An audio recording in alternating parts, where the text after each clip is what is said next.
प्यारे बच्चों, welcome to are के क्लासेस मथुरा अगेन। बेटा ये आपकी chapter first basic concept of chemistry part 9 होने वाली है क्लास 11th के लिए। तो इसमें आप सबसे पहले क्या पढ़ेंगे? परसेंटेज कंपोजिशन पढ़ेंगे, यानी कि प्रतिशत संघटन।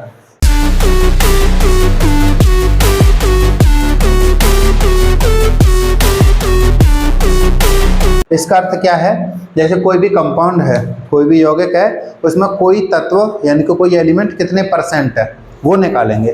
तो इसके लिए केवल एक फॉर्मूला आपको याद रखना है। क्या फॉर्मूला याद रखना है? Percentage composition of an element, percentage composition of an element, यानी कि किसी तत्व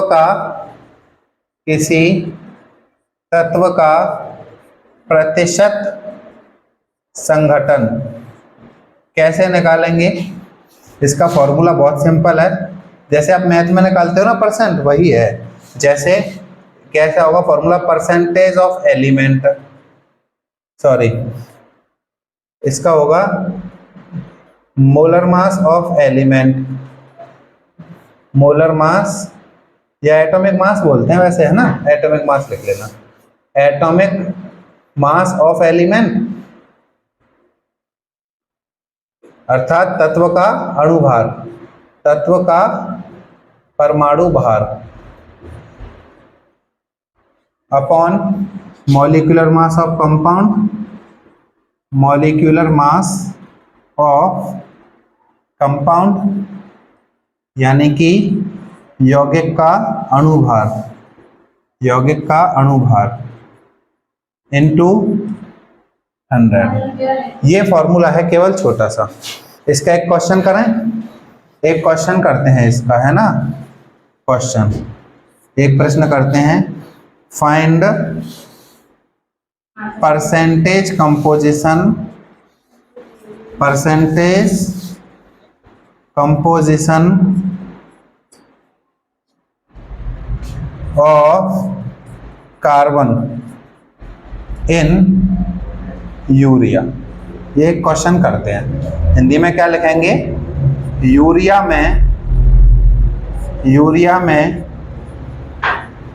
कार्बन की प्रतिशत संघटन बताइए, प्रतिशत संघटन बताइए। जैसे ये क्वेश्चन है एक, तो इसको कैसे करेंगे? देखिए, सबसे पहले यूरिया का फॉर्मूला पता होना चाहिए। यूरिया का फॉर्मूला क्या है? NH2CONH2, ये यूरिया का फॉर्मूला है। ठीक है, अब इसमें सबका मास अलग अलग निकाल लो। जैसे कैसे निकालेंगे? जैसे नाइट्रोजन कितने हैं? 2 हैं, तो 2 नाइट्रोजन का कितना हो जाएगा? 2 × 14, 28 तो हो गया नाइट्रोजन का मॉलिक्यूलर मास। हाइड्रोजन कितने हैं? 4, 4 × 1, है ना? हाइड्रोजन का हो जाएगा 4। कार्बन कितना है? एक ही है, तो कार्बन का 12। ऑक्सीजन एक है, ऑक्सीजन का 16। ठीक, अब क्या निकालना है? परसेंट ऑफ नाइट्रोजन, कार्बन का पूछा है ना? Percent of carbon, percent of carbon पूछा है। कार्बन कितने परसेंट है? तो कार्बन का मास 12 ऊपर, और टोटल मास कितना है? Total mass 28 + 4 + 12 + 6 × 100। ये फॉर्मूले में वैल्यू रख देनी है बस। 12 अपॉन, ये ऐड करो कितना हो जाएगा? ये ऐड करो कितना हो जाएगा? 16 और 4 20, 30, 40, 50, 60 हो जाएगा। 60 × 100, 12 5 जा 5, 20 जा, तो 20% आंसर आ गया। कितना आ गया? समझ में आ गया? सिंपल सी मैथ है बस। तो ये आप नोट कर लो, फिर आगे बढ़ेंगे। देखिए बच्चों, अब आप क्या पढ़ेंगे?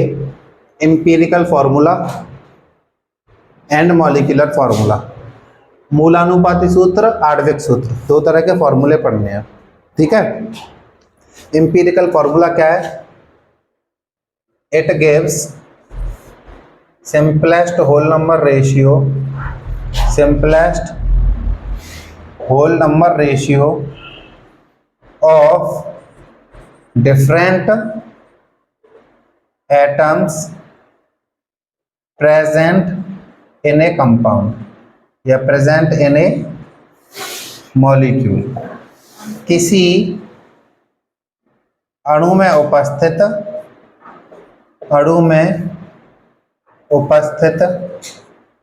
विभिन्न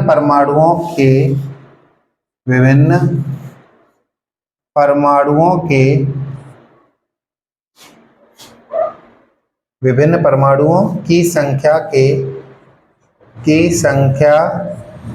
के सरल पूर्णांक अनुपात को इससे दर्शाते हैं। ठीक है, इसकी डेफिनेशन और लिखेंगे, फिर दोनों को एक साथ समझेंगे। It show exact number of atoms present in a molecule, यानी कि यह किसी अणु में उपस्थित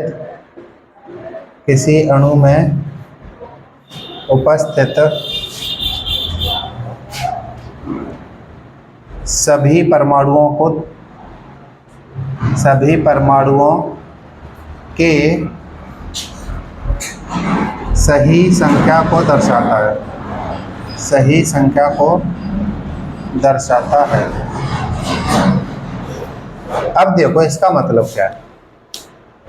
मॉलिक्यूलर फॉर्मूला क्या है? जैसे कोई मॉलिक्यूल है, कोई कंपाउंड, उसमें जो एटम जितने प्रेजेंट होंगे उतने ही दिखाएगा। ये क्या दिखाएगा? उनका सिंपल रेशियो दिखाएगा। जैसे